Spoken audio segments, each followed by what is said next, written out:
Good morning to all of you and welcome in science class. आज हम discuss करेंगे chapter 2 microorganisms friends and foes. इस chapter में हम जानेंगे माइक्रो ऑर्गेनिज्म और उनकी डिफरेंट टाइप्स के बारे में, और माइक्रो ऑर्गेनिज्म हमारी लाइफ में किस तरह से हमारे लिए फ्रेंड्स इट मीन्स बेनिफिशियल होते हैं, और फोज मीन्स हमारे लिए हार्मफुल इफ़ेक्ट देने वाले बनते हैं। जैसा कि हम अपने चारों ओर एक लार्ज नंबर में प्लांट्स और एनिमल को देख पाते हैं, इनके साथ साथ कुछ हमारे पास स्मॉल ऑर्गेनिज्म भी प्रेजेंट हैं जिनको हम अपनी नेक्ड आई से नहीं देख पाते। ऐसे ऑर्गेनिज्म जिनको हम अपनी नेक्ड आई से नहीं देख पाते, बट उनको देखने के लिए हम माइक्रोस्कोप का यूज करते हैं।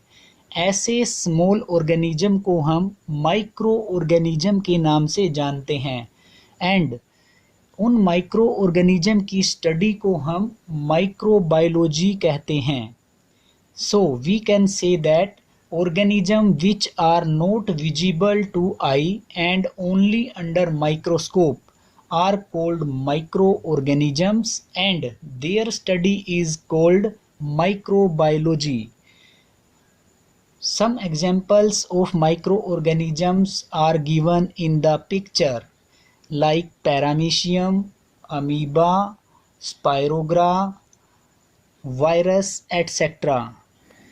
The discovery of microorganism was possible due to the invention of the microscope. क्योंकि हम जानते हैं माइक्रो ऑर्गेनिज्म स्मॉल ऑर्गेनिजम्स हैं, उनको नेक्ड आई से नहीं देखा जा सकता, इसलिए माइक्रो ऑर्गेनिज्म की डिस्कवरी से पहले माइक्रोस्कोप की इन्वेंशन की गई। Anton van Leeuwenhoek was the first person that established the existence of bacteria. Anton van Leeuwenhoek वो फर्स्ट पर्सन बने जिन्होंने बैक्टीरिया के बारे में हमें सबसे पहले बताया। With the help of modern microscope और इलेक्ट्रॉन माइक्रोस्कोप, इन सभी का यूज करके हम और अदर न्यू टेक्निक्स जो हमारी मैग्नीफिकेशन पावर को इंक्रीज करने में यूज की गई, इन सभी का यूज करके आज हम माइक्रो ऑर्गेनिज्म के बारे में और ज़्यादा जान पाए। Now, classification of microorganism. On the basis of their cell structures, microorganisms can be divided into 4 major groups. These groups are bacteria, fungi, protozoa, and algae. Now we discuss the features of these microorganisms one by one. Firstly, we discuss bacteria. Bacteria are single-celled microorganism.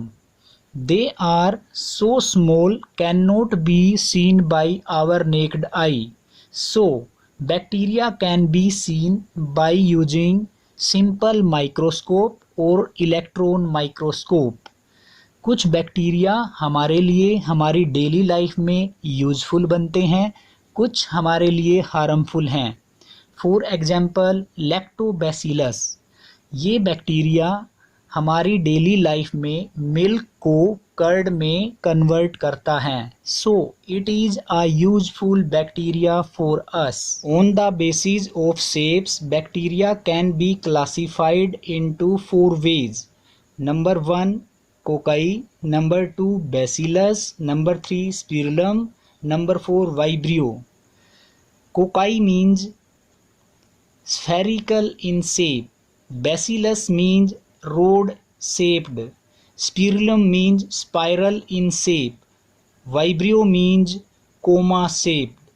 Now from figure, spherical shape में जो bacteria होंगे उन्हें cocci कहा जाएगा, road shaped bacteria को bacilli बोला जाएगा, comma shaped bacteria को वाइब्रियोज बोला जाएगा, एंड स्पाइरल शेप्ड बैक्टीरिया को स्पाइरला बोला जाएगा। Next, fungi. Mostly fungi are multicellular organism. क्योंकि फंजाई नॉन ग्रीन प्लांट होते हैं, उनके अंदर ग्रीन कलर प्रेजेंट नहीं होता, so they can not synthesis their own food.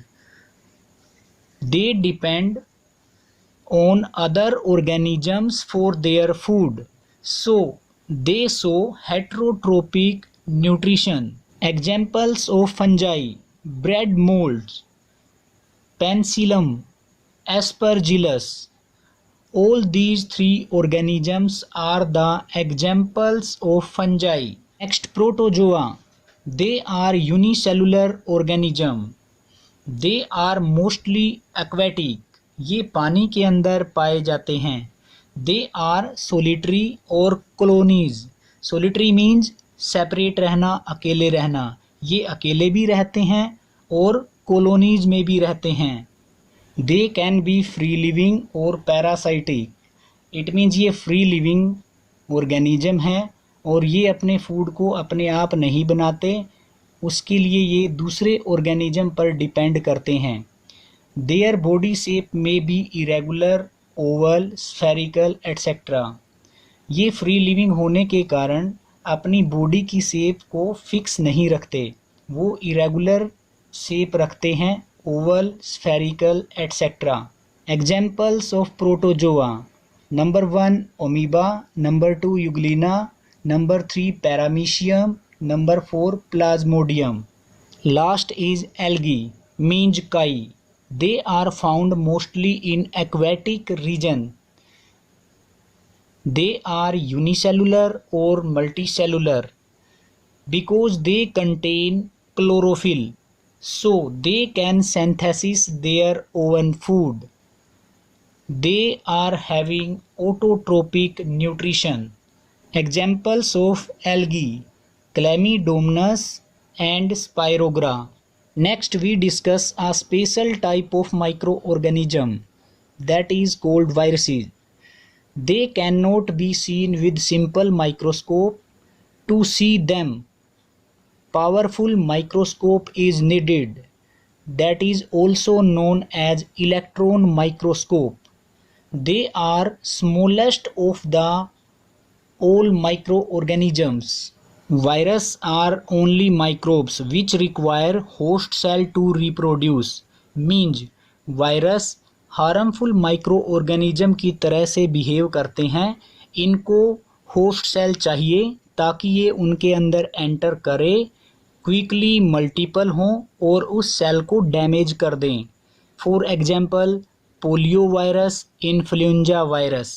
Viruses are unique because they can exhibit the characteristics of both living organism and non-living things. क्योंकि ये दोनों living और नॉन लिविंग थिंग्स की characteristics show करते हैं. They are floating in air or settled on doorknob. They are non-living like salt and sugar. जब ये air में फ्लोट करते हों और डोर नोब पर प्रेजेंट हों तब हम इन्हें नॉन लिविंग, साल्ट और शुगर की तरह ट्रीट करेंगे. They can be crystallised and stored in jar for years. इनको हम क्रिस्टलाइज कर सकते हैं, मैनी ईयर्स तक जार में स्टोर करके रख सकते हैं. When they come in contact with a suitable plant, animal और bacteria, they show the characteristics of living organism. जब कोई भी वायरस किसी सुटेबल प्लांट्स, एनिमल और बैक्टीरिया के कॉन्टैक्ट में आता है तब वो लिविंग ऑर्गेनिज्म की कैरेक्टरिस्टिक्स शो करेगा. They infect the cell and quickly multiple inside it. Hence viruses are considered as being at the borderline between living and non-living things. जब ये किसी भी लिविंग ऑर्गेनिज्म की बॉडी के अंदर एंटर करेंगे तो वहाँ पर ये क्विकली मल्टीपल होंगे और सेल को इन्फेक्ट कर देंगे. इसीलिए वायरस को हम मानते हैं कि वो लिविंग और नॉन लिविंग थिंग्स की बॉर्डर लाइन पर प्रेजेंट हैं. Next we will know about where do micro organisms live. Micro organisms live in hot spring, in soil, in air, in snow, in saline water. Means micro organism hot spring में भी present हैं, soil में भी present हैं, air में भी present हैं, snow it means Koldi reason में भी प्रेजेंट हैं, सलाइन वाटर में भी प्रेजेंट हैं. So we can say that microorganisms can be found in almost any kind of environment.